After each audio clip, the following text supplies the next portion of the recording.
If you just walked out of Thanksgiving thinking, I just threw away everything I've learned about my health and wellness and boundaries and all the things, then welcome to the Mindset Mirror Connection podcast. In today's episode, I'm going to talk about how your trauma and when it's triggered can keep you stuck in patterns that you do not want to be in. The behavioral, the cognitive, the outcomes that you do not desire. We're going to talk trauma today because we just all had time with our families. So why not? So if you're ready, listen up and lean in as I elevate your mind.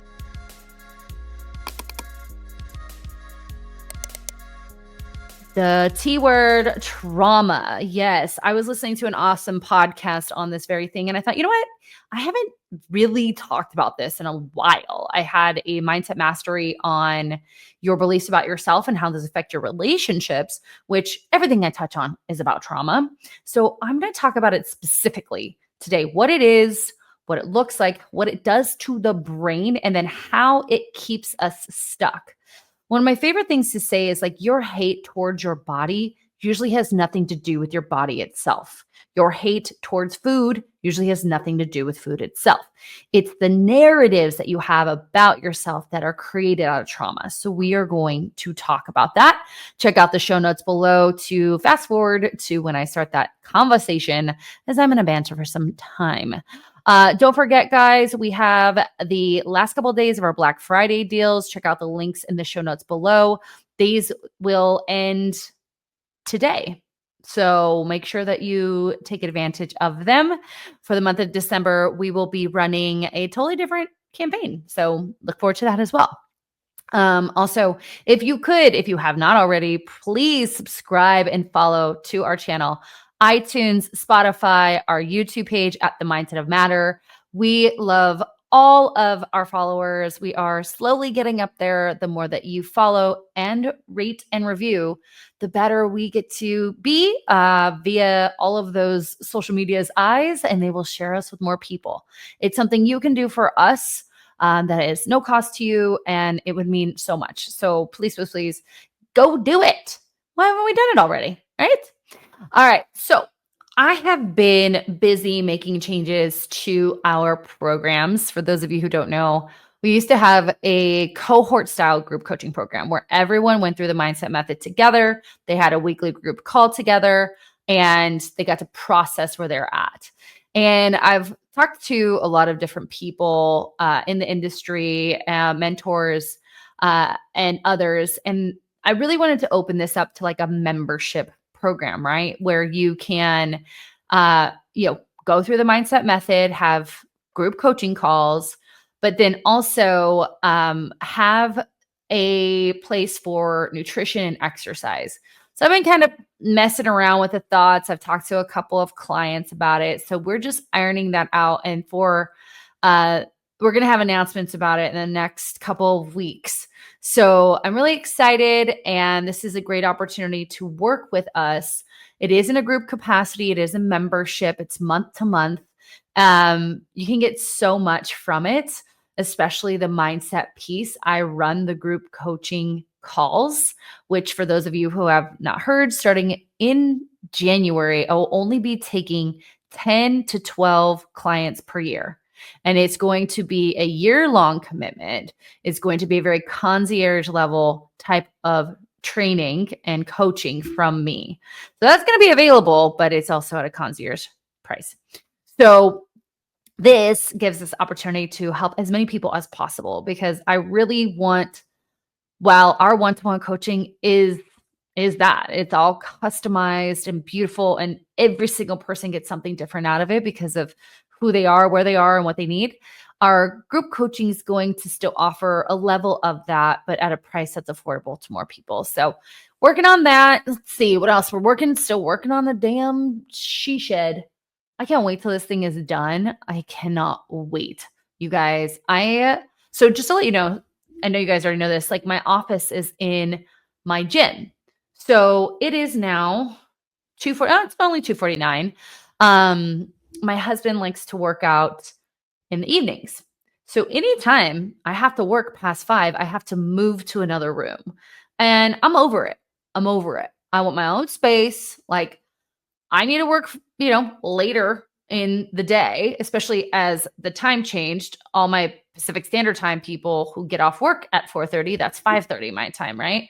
So I am so excited. I will have a party. Please follow on social media. I've been posting about it.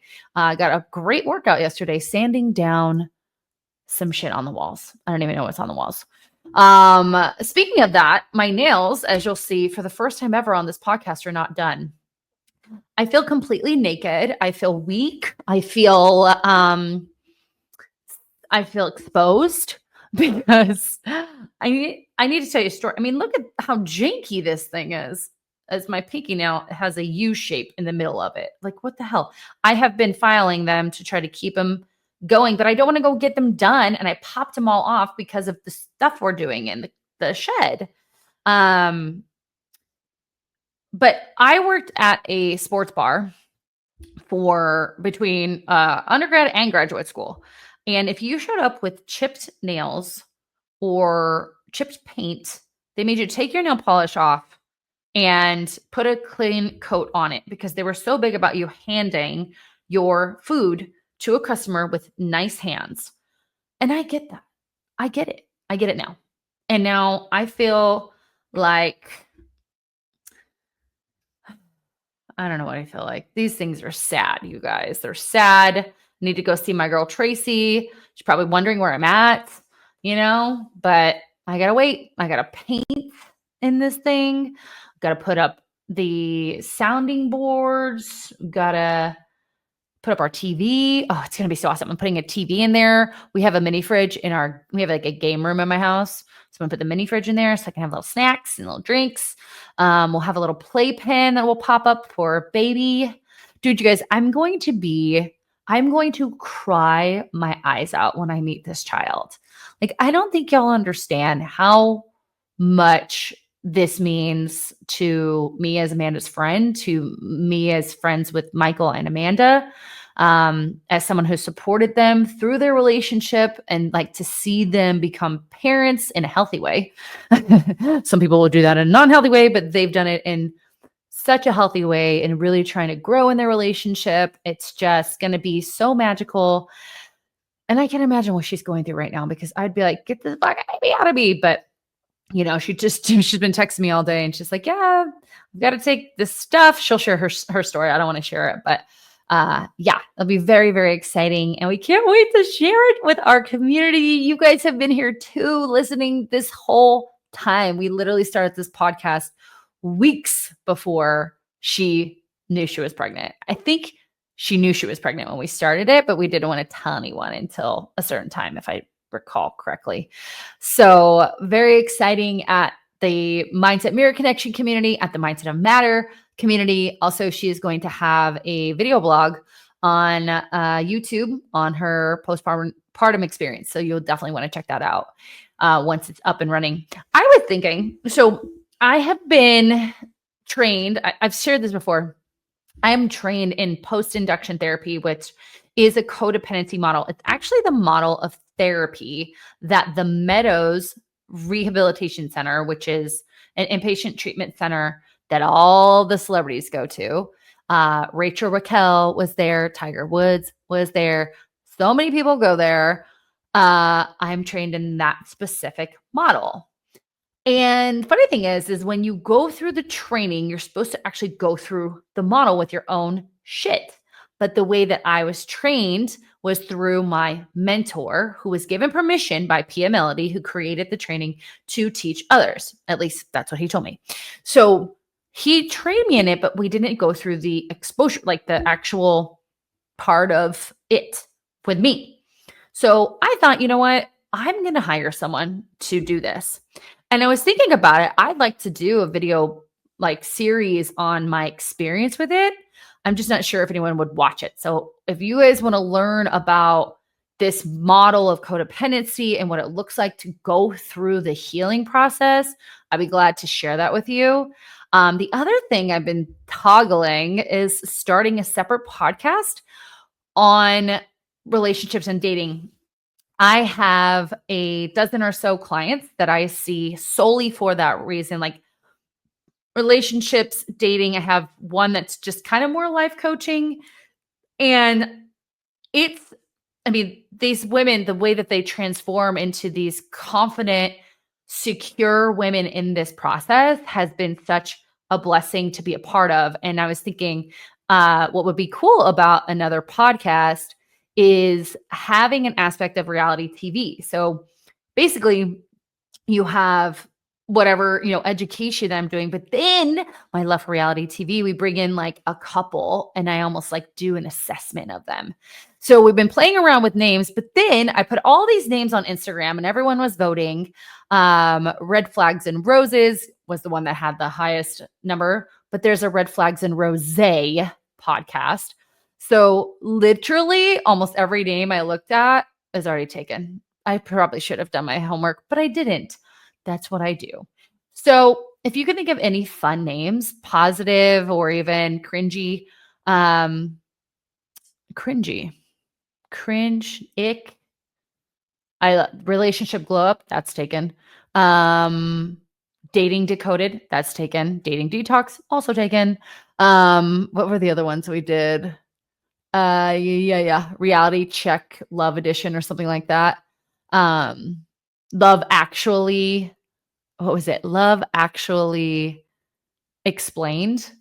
But then I would think people would think it's about the movie Love Actually. So come up with some creative shit and send it my way. And let me know, would you be interested in just a dating like dating and relationship podcast? Pretty good at that stuff. So speaking of things that we're good at and relationships and dating, I want to talk to you about trauma today. So when I bring up the word trauma, people oftentimes minimize their experience with trauma. As someone who, for those who don't know, I've worked in eating disorder facilities, and eating disorders normally have a connection to some sense of trauma. And I'm going to talk about that word here in a second. I've also worked at Child Help Center in the Children Advocacy Center here in Phoenix, which is a center where Child Help, the Phoenix Crimes Against Children's Unit, the Phoenix Children's Hospital Forensic Unit, and the the Office of Child Welfare all are in the same building. So all we did was work with your high profile child abuse cases. We were specialists in that area. So I've worked in that type of trauma as well. So I've seen how it looks when it's happening. And obviously those are big T traumas, as we'll talk about. And then I've seen what it looks like down the road. So this is why, and I have my own trauma, right? And my own experience. And my entire method is based out of what we're going to talk about today. And so a lot of people, though, when they hear trauma, they think that big T. So big T, or like big trauma, is the natural disasters, the life-threatening illness, the combat, right? The trigger warning, sexual abuse, rape, molestation, right? Those are the big T trauma. Physical abuse, being in a domestically violent household, right? Little T trauma is a parent who maybe worked a lot and you didn't feel like they chose you over their job. Big T trauma can be a mother and father who are in an unhealthy relationship and they have unhealthy boundaries with you about it. Big T or little T trauma can be getting crucified for having grades that are less than A's. Little T trauma could be, trying your best in a game and getting a lot of criticism from your family. Little T trauma could be being bullied by your friends. Little T trauma could be having older cousins who treated you like dog shit and you felt like dog shit. That's a personal story. So the problem, though, is when people with little T trauma, they compare themselves to people with big T trauma, and they think that their trauma is not as bad and it shouldn't affect them. There's other people who've gone through a lot. That's true. But let me tell you something. From my experience working in, as I call it, child crimes, because that's just the easiest way to say it. When a parent intervenes and believes their kid and they've been hurt, it is more likely that child will recover quickly. When they support them, when they love them, when they show them they are safe, that they will not allow that to happen again. They try to persecute. Obviously, I don't want to go there. It's a whole nother conversation about how that was a whole challenge in itself. The kid actually is pretty resilient. Kids are very resilient, right? And so while a child may have had one of the worst things in the world happen to them, they can be very resilient, especially with the support they have. And so the child who doesn't have the support, though, around wanting mom and dad to show up at his baseball games, but they work all of the time and he doesn't feel seen and heard and loved, that goes on and on and on. And so trauma is what each individual makes up about it in their brain, and it makes up about themselves, about that experience. Where my kiddos whose parents, I think of a few of them all the time. I wish so much that I could see those kids again because I want to see how they're doing, but I can't. That's the worst thing about being a therapist. Can't see the person again. But I know that their narratives about what happened, at least when I left them, was healthy, was safe. I'm strong. I'm okay. That was not my fault. That shouldn't have happened to me, right? And these are, kids. I'm not going to get into ages. But the person who has, if we think of trauma, it's just not getting what you needed from a developmental standpoint in your development. So we talk about this all the time, kind of like what is our inherent birthright as children. And children are valuable, right? So they're worthy. They're vulnerable. They need to learn that they're safe and how to keep themselves safe. They're imperfect because they're human, right? Every child has a need for love and connection, right? And every child is spontaneous, joyful, and has autonomy. That is every child that ever was born. Amanda's baby is all of these things right out the womb, right? However, when our parents do not meet that need in our development, then we have issues with self-esteem. We have issues with setting or keeping or having boundaries. We have issues with our reality, how we think, how we feel in our bodies. Do we trust ourselves or do we make everyone else tell us what to do? We have issues with our dependency on others and things. And we have issues with moderation, which is something I recently talked about, right? So trauma is, as I say, anything that was not nurturing to you or anything that shamed you. And shame means I am wrong. So while you're listening to this, and maybe I already lost some of the people are like, I don't have trauma. Try me. Because I can see even someone, and I'm not trying to say like everyone has trauma, like everyone's fucked up, but like there's something that's happened in everyone's life where they didn't feel nurtured. They felt shame. And that takes a toll on you, right? And so when we're talking about it, I want you to just think about what are the things in my life that have happened. One of the easiest ways to think about this is the thing that you think about today that still gives you that feeling. It might be fear, it might be shame, it might be guilt, it might be sadness, right? You're going to have a bit of a response still. Maybe that little ting in your chest, right? And so when we have these, big or little t traumas happen to us, we are not nurtured, we are not safe, something in our development, that nurturing in our development was not given to us. What happens is we create narratives about ourselves and our self-worth, right? And those narratives are a way to protect what I call your wounded inner child. So your wounded inner child is that scary place. I'm not safe. I'm not enough. I'm too much. I can't rely. on myself. I have to rely on everyone else, right? I'm out of control. It's that wounded part.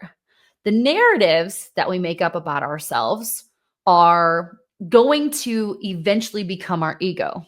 Okay. So our ego's job is to protect the identity of that wounded part of ourselves. The ego isn't good or bad. The ego just is. So if our identity is like, I'm fucking awesome, like, let's go, then our ego will support that. If the identity is, I am not good enough because mom and dad didn't come to my games because work was more important than me. So that might mean I'm not good enough, wounded part. The ego will support that identity.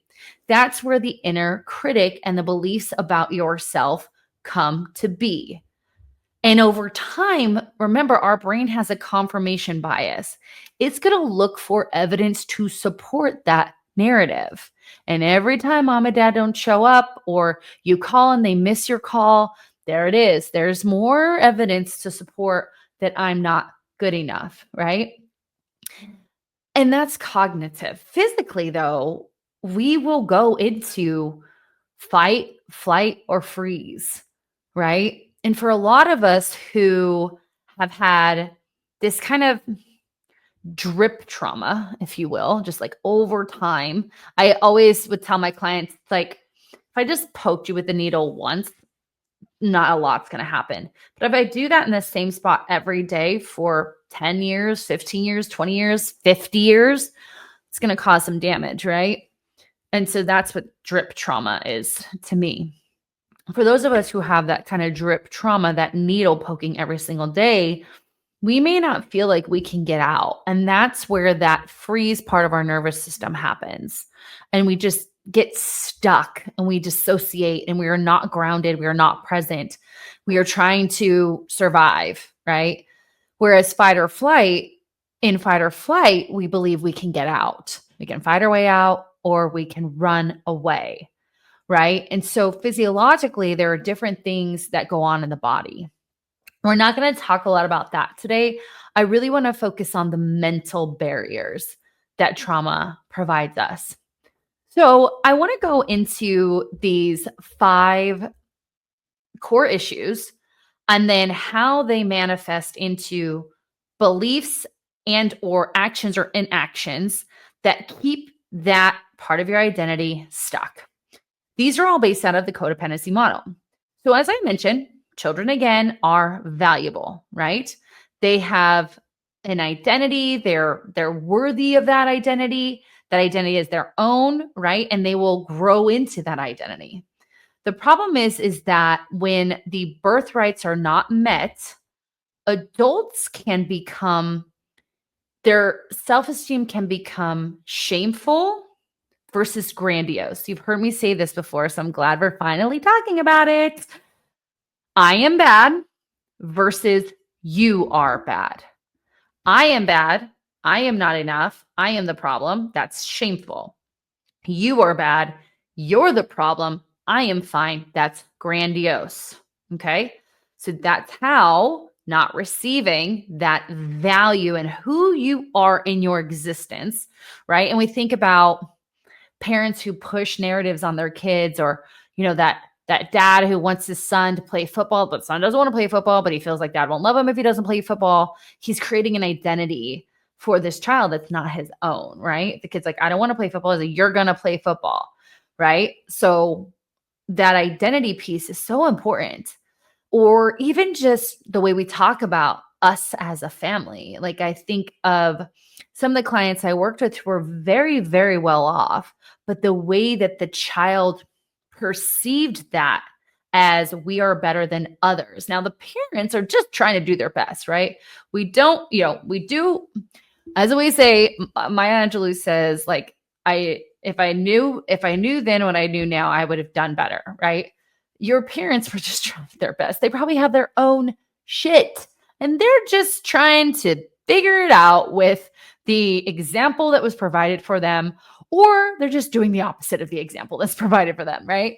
So it's the identity, though, is so important in understanding, like, You are not your grades. You are not your achievement. You are not your performance. You are not your, I don't know, perfection. You are you. And I love you. I love you when you do things that I have to teach you, right? I don't want to say things are wrong, right? Because they're always an opportunity to teach. Um, I say that because I don't have kids, so keep that in mind. um, but I love you in the times you're acting wild, and I love the times you're being kind and gentle and loving, right? And I know a lot of moms who do this very well. And, I know a lot of people whose parents did not. And so their value becomes extreme. I am bad versus you are bad. Their safety, right? Because kids are vulnerable. Their safety becomes extreme where their boundaries become boundaryless and or they become walled up. Boundaryless is I let everyone in. I share all my stories with everyone. It is all people know me. And most of the time, those people get, walked all over, taken advantage of. Bald, though, is like, you can't see me like John Cena, right? Like, I'm good. I don't need anything, right? I'm good. I'm walled up. Don't need to check over here. I'm good, right? So that is your boundaries, your imperfection or your humanness. Again, the good, perfect reality versus acting out. Okay. So reality is our thoughts, our feelings, our actions, our wants and needs. The good, perfect kid is going to adjust their reality based on what they think everyone wants to hear from them. Okay. Because if they don't, they may not feel loved. They may feel shamed, right? Remember the definition of trauma. They may feel neglected. Whereas the other side doesn't know how to share their reality. No one's taught them to do that, or they get punished for it, or whatever that looks like. So they act out, right? They act out rather than asking for their wants and needs to be met. Neither is asking for their wants and needs to be met, right? But one is, oh, well, I'll just meet the needs of everyone else. I'll be perfect, good girl, and make sure everyone else around me is okay. Or this other side is out of control because they're having a tantrum all the time. And the parent's like, I don't know what's wrong with them, but you've never taught them how to express themselves, right? Again, that's a part of your development that you did not receive. And now you look like a crazy person. And there's programs out there that will literally take that kid and be like, he's the problem, she's the problem. And then that's trauma in itself. I worked at one of those programs for a short amount of time, and then I left because I did not agree with what they were doing. Just to say that. Was not to help. All right, let's get through this. Every child has needs and wants and desires love and connection. So when we do not receive, right? When our needs and wants are not provided for us, we do not receive that love and connection.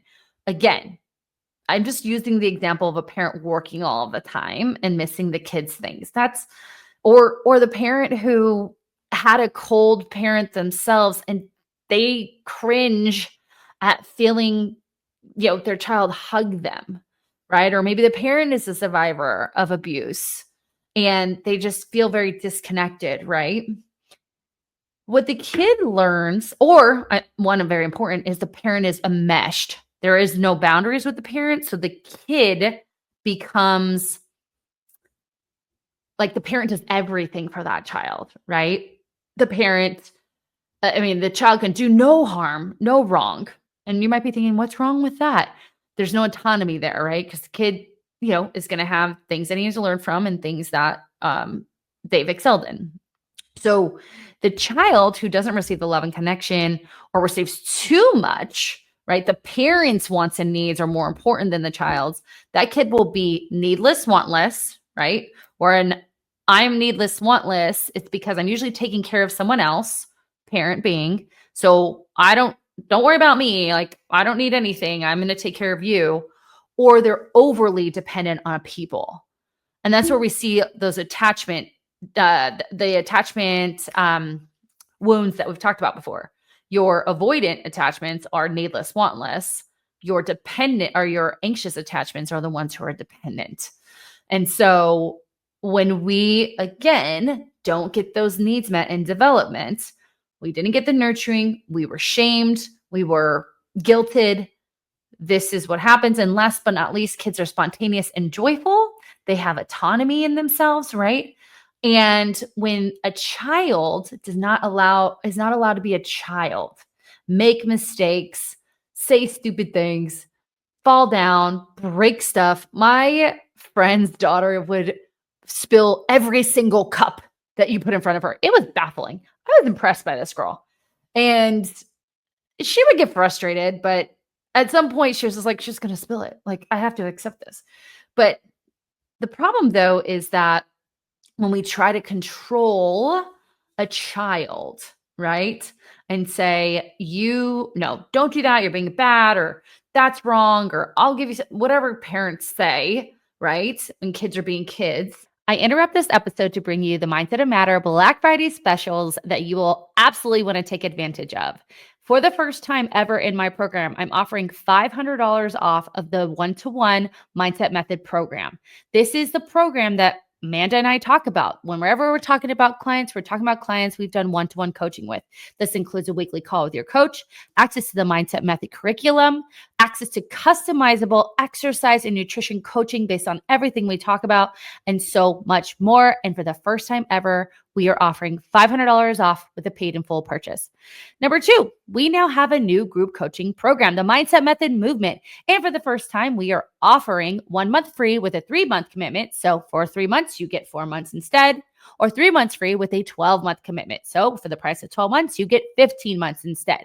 This includes access to the Mindset Method curriculum and access to 2 group coaching calls with me every single week so that you can process what you're learning. You also get access to the Mindset Method Movement community forum, and we will have the ability to add on customized nutrition and exercise coaching at a discounted rate.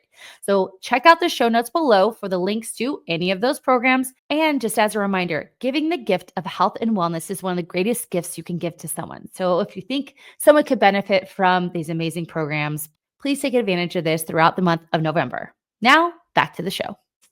Or the child themselves has to take care of a parent. So coming back to that, one of 2 things happens.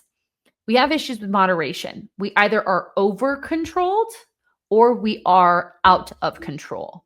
So the issues with moderation is really important here because we're going to talk about how this keeps you stuck, right? I know I'm going into a very lengthy explanation of this, so hopefully I still have you guys. The over-controlled child is one that will change again. So we're coming back to that reality, change the way that they moderate themselves for others, right? They're in control, trying to control others. And the out of control child has no control with moderation because again, that is not what they received, right?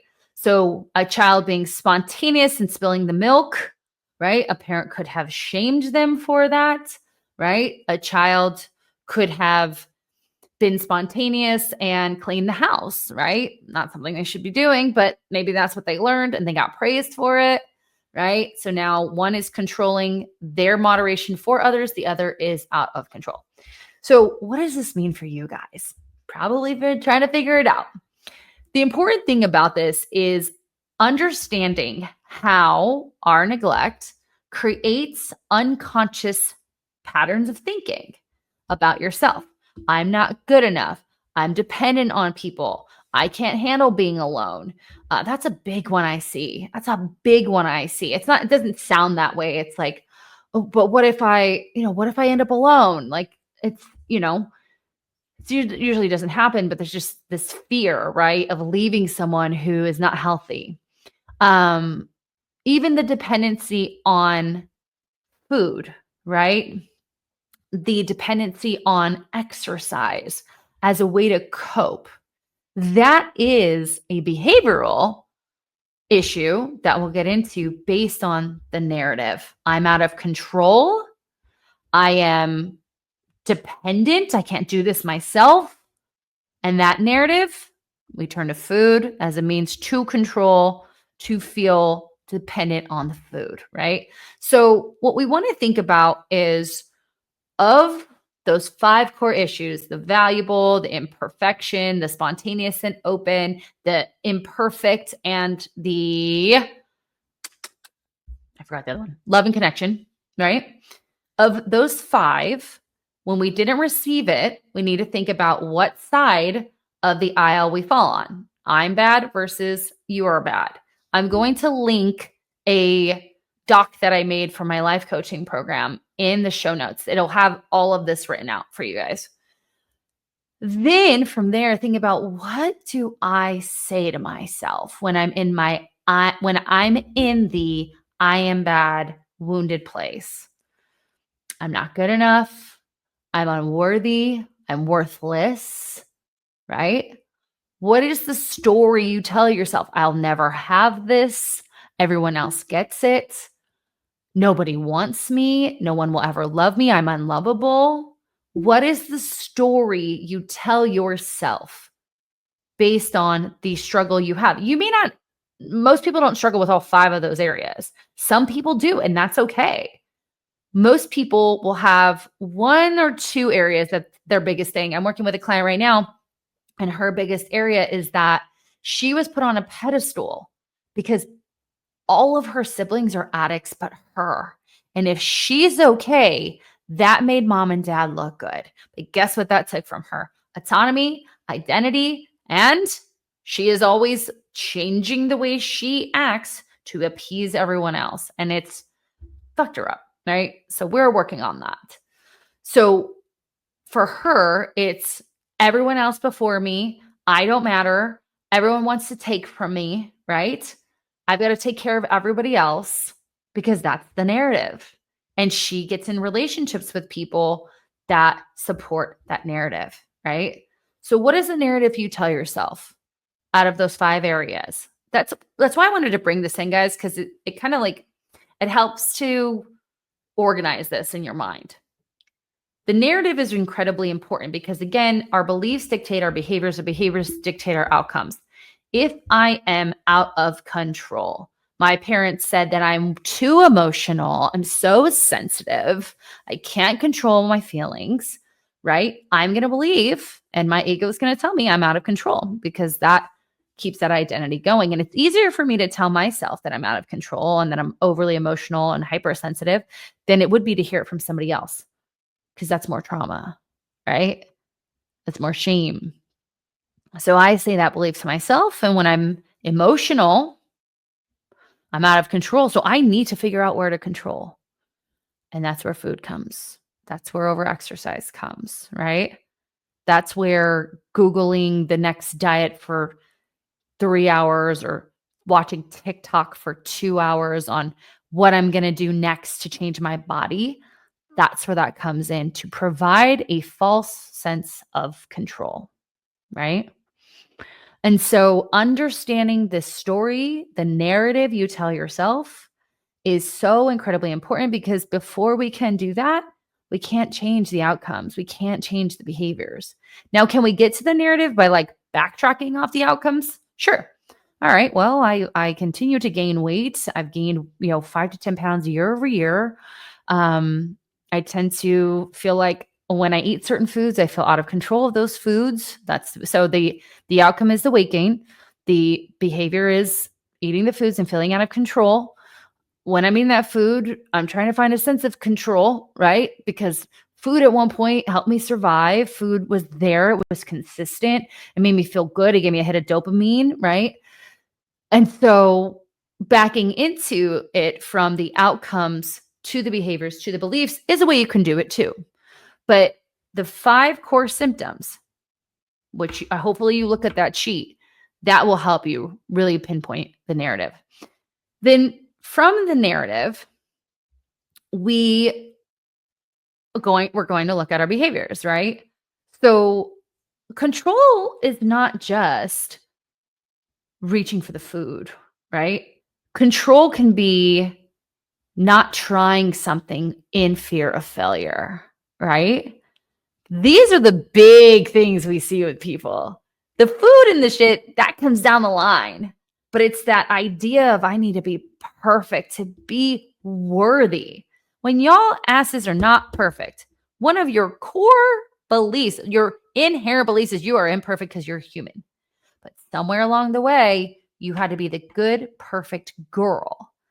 And when it comes to your health, you have created behaviors around that, usually trying to be super strict, super perfect with your workouts until life gets in the way. And when you shatter that image of perfection in your mind, you go into a shame spiral and we stop doing everything, right? Because if I can't do it perfectly, I'm not going to do it at all. Because if I do it imperfectly, that goes against my identity, right? Then I gain the weight. That's the outcome. Okay. Getting it? We're getting it. Hopefully I haven't lost you guys yet. Then, right? So then we have the behaviors, which I want to talk about. So we have that all or nothing, right? That perfect fail. Like, what is the behavior around that? Even binging and restricting can be that perfect fail, right? The restriction is perfection. The opposite of that, the fear of failure, right? So I'm not even going to try to do anything. I am so afraid to fail. I grew up in a household where I was criticized all of the time. It's too hard for me to even think about doing something that I could possibly fail at, that I'm not going to do it at all. And we stay in a place of just doing what we're doing. And for some women, that's not always just like overeating. That could be undereating, right? You're not providing your body the nutrients that it needs. And you feel like shit, your hair's falling out, your skin's terrible, and you just keep going, right? The achievement, right? So I'm only good if I'm achieving. Okay. Now I'm giving you some beliefs that I often hear. And if I'm not achieving or taking care of people, whatever that looks like, then I'm worthless, right? I'm only as good as how I can make other people feel good, right? And so what do I do then? I either overcommit to try to achieve all the things, or I overcommit to taking care of people. And that is always going to be at the expense of something else. And usually it is yourself, right? I know you guys know this, but it's really cool to kind of put it together from the trauma perspective. This is from the post-induction therapy model. So we need to know the narrative we say to ourselves. We need to know how that narrative manifests into your behaviors. Then looking at those behaviors and figuring out the outcomes. So for my perfect fail, if I can't do it perfectly, then I'm a failure. If I'm a failure, then I'm not going to do it at all. Or I'm going to do the opposite. Doing the opposite is binging for my restricting, which is my perfection. The binging leads to me gaining weight. That then causes my emotion of shame to increase. And that shame reiterates that wounded part of yourself. That little child who thinks, see, I'm only good if I'm perfect, because I wasn't perfect and I feel a lot of shame. Got it? Good. So hopefully you got that. We want to think about the story of the narrative. We want to think about how that narrative translates into behaviors. We want to think about how those behaviors create outcomes that then reiterate the shame or guilt or less than nurturing inside of our brains that only makes that belief and that wounded part of ourselves stronger, which then only makes that ego louder and louder, the ego being your inner critic. Great. What do we do? What do we do with this, right? We do what I just told you to do. We need to get very aware of our inner dialogue. You are not your thoughts. You're the thinker of your thoughts. And your thoughts, as we've seen, can be hijacked by the lack of what we needed being given to us in childhood. And then we get this, this seed is planted. And then every time that person doesn't show up, or, mom cries when you're crying, or mom screams when you're having an emotion because she can't handle it, that's just confirmation, right? It's confirmation. And then that seed grows and grows and grows, right? So what we need to do is, again, be aware of these things. Then We need to begin to catch that thinking and realize that, again, I'm not my thoughts. I'm the thinker of my thoughts. These thoughts were conditioned by my upbringing. And I'm an adult now. I have a choice now. And you begin to reparent that part of yourself that you never received. When I say reparent, I really mean that. You sit with yourself and you say, what does she need right now? Or he need right now? And he or she is that little wounded child inside of you. One of my favorite things to do, you guys, is when I'm really hurting, I picture this picture of me in my head. Maybe I'll pop it up here of me as a kid, right? And I think of her and I think of what does she need in that moment. And I think about, I just feel her. And I'll literally give myself a self hug in that moment. Or she needs to calm down. She needs to know it's okay to be emotional. She needs to know how to manage her emotions. That's reparenting. You don't have to go all woo woo inner child, but you can just ask, like, what do I need right now? And for some of you, the belief that you don't deserve to feel in control will try to talk you out of trying that meditation. I hear this all the time. I tried the meditation, it didn't work. Well, how many fucking times did you try it? Once. Oh, really? What, you're gonna go put it, curl a dumbbell and you think you're gonna be Popeye? No. You've got to try. Just like as a child, you should have been reinforced on how to manage your emotions over and over again until it became your default, right? But we didn't get that. Maybe some people did. And kudos to your parents. It will take time. You will have challenges. You will have blind spots. You will revert back to your old ways. But when you're doing that less and less, that is progress. Okay. So become aware, catch the thinking in the moment, and reframe that thinking and then behavior in a way that serves you now and future you. The future you keeps going on the way we have been going on, not going to have a great outcome. But if future you manages her emotions, catches that ego and says, no, I am no longer going to identify as someone who is not good enough. I am enough. And I'm enough. So what I'm going to do is I'm going to go and do that 20-minute workout instead of killing myself in the gym because I'm enough and I deserve to rest. I deserve to recover. I deserve to not have to perform to feel worthy. And I'm going to tell you, in my process of doing this, because you have a mature brain doing this, it doesn't take as long as you think to reframe. It's really the catching the thought that is a huge, when you start doing that, like, oh, I caught my thought. You may not know what to do with it yet, but like, that's progress, you guys, right? You're changing the neural pathways around your beliefs, around that narrative. You're catching it instead of just letting it, your trauma thought is like a toddler running around your head with scissors in its hands, right? I don't remember where I heard that from, but I love that example.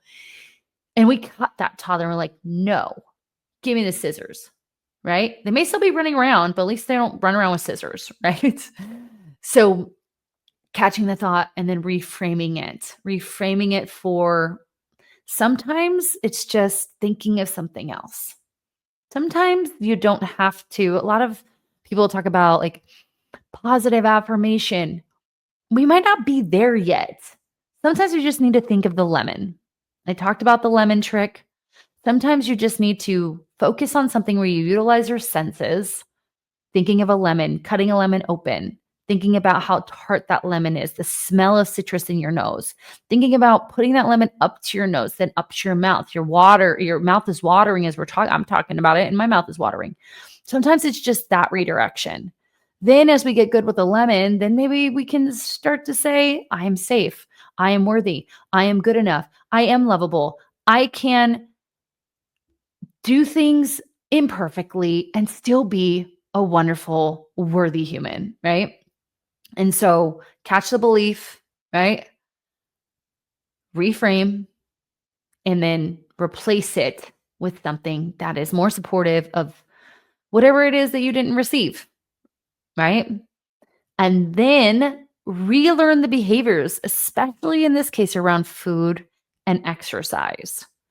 Because everything we talk about on here, your minimums, right? Your all or something, your 25% day, 50% day, all of those techniques are you recreating your relationship with your body and food in a way that now supports you, in a way that's not perfect fail, in a way that's not overachievement, in a way that's not putting everyone before myself. It's creating that balance, right? So that's number 4. Catch the belief, or we have to understand the narrative, right? Catch the belief, reframe for better outcomes, and then restart to reconnect our relationship with our bodies and food. And then over time, you will begin to create a new neural pathway, a new default, your new identity. Because remember, the ego is not good or bad, it just is. So if my identity is as someone who's balanced, who has moderation, who's worthy, who is imperfect, and I love that about me, your ego will support it. That's the beauty of it, right?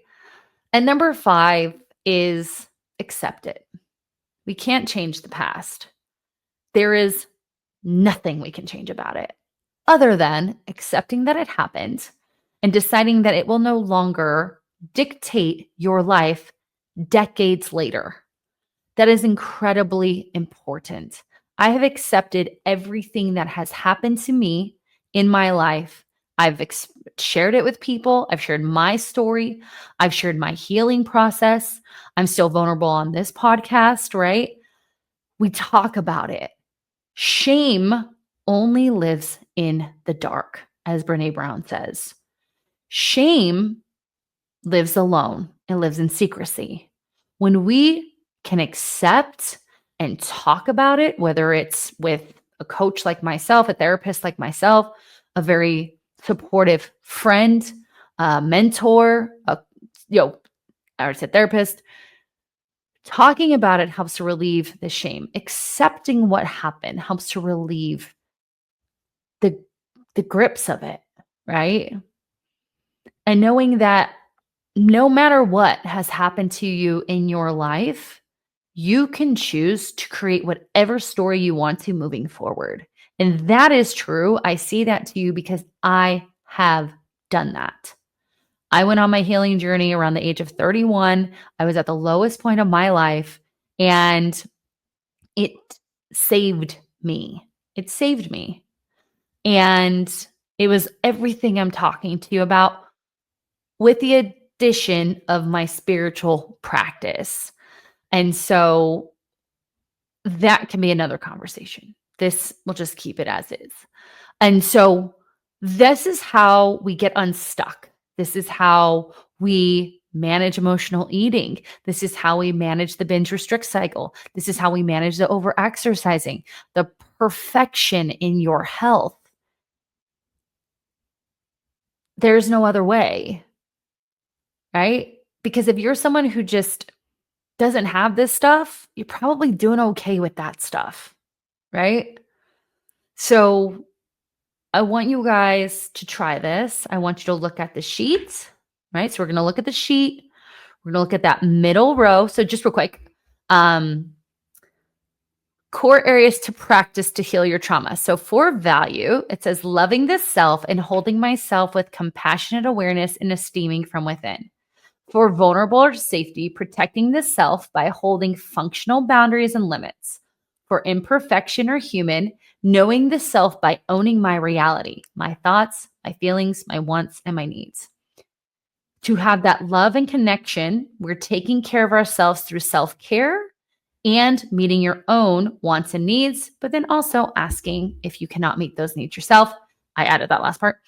Spontaneity and joy, moderating the self through self-regulation and balance. The self-regulation is everything we talked about today. So you will get this in the show notes below. It's called Healing Our Core Issues. For any of you who are interested, this is what I've designed this program around. And everything we do is to help heal the little T, the drip, the needles, and the big trauma, right? We are not trauma. I am a trauma therapist, but I don't practice in that capacity. So a lot of our clients who have the big T traumas, or just are very stuck in their trauma. A lot of our clients do other forms of therapy like EMDR, which I highly suggest. Ketamine therapy, heard a lot of really wonderful things about that. So we are an extension of that, which is wonderful because we get to work with them. They get to work with a therapist once a week, and then we get to work with them daily on this. But for most people that come through our program, they've already been through therapy and they didn't learn anything that they learn here at the Mindset of Matter. And we have all of the different ways to do this. The self-guided program, you literally get to walk yourself through this process at your own pace over a year's time. You have access to the course for 1 year. We have our new membership group coaching it's called the Mindset Method Movement membership. And that is our group coaching program where you get to work the mindset method and get coaching from me. Again, I will roll out details of that once I've ironed it out. And then our one-to-one coaching. One-to-one coaching is so friggin' awesome. We go through all of this and then get to just like work on all your shit, your specifics, everything, and recreate that relationship with your body and food and habits during the same time. So we're doing all this within 4 months. We've got a good understanding of where we need to go. We have a good, solid foundation of tools underneath us. We're not taking everything away. We're not stopping the thoughts. We just have now a foundation to now catch, be aware, reframe, right? And have that compassion to self. So if you're interested, check out the show notes below for all the links to our programs. If you like this information, please share this podcast with anyone that you think would be beneficial to. If you love this podcast, please give us a 5-star rating and review. That really helps us get the word out to more people. And you can find us on social media at Mindset of Matter Coaching. You'll find the YouTube of this on the Mindset of Matter Coaching page on YouTube. And if this episode was not the episode that you figured this out yet, I just want to remind you of one last thing. What you say in your mind, you see in the mirror. Bye.